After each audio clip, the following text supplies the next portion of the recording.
الساعة 2 بالليل في نوربا من منطقة اسمها إيفاليك.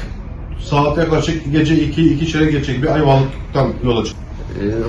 حوالي 15 دقيقة كنا بنوصل للجزيرة ميتيليني. Çok yakındık, yaklaşık 15 dakika sonra Midye Adası'na varacaktık. فجأة لقينا اليونانيين جنبنا طلعوا عنا للمركب أخذوا الموتور ضربونا. Bizim botumuzun üstüne çıktılar birkaç kişi, ondan sonra bizim motorumuzu aldılar ve bizi dövmeye başladılar. واصلوا في ضربنا فيه نصف ساعة بيضربونا. Yaklaşık yarım saat kadar bizi dövdüler. بعدين ربطوا المركب البالم الصغير بتاعنا في الجيت بوت بتاعتهم الكبيرة. Bizim kendi botumuzu onların kendi botuyla bağlamaya çalıştılar, bağladılar.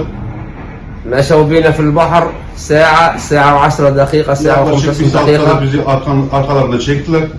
من غير موتور رمونا في البحر هيك والبالم Denizin يعني ortasına bırakıp geri gittiler.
Saat 5'i çektim.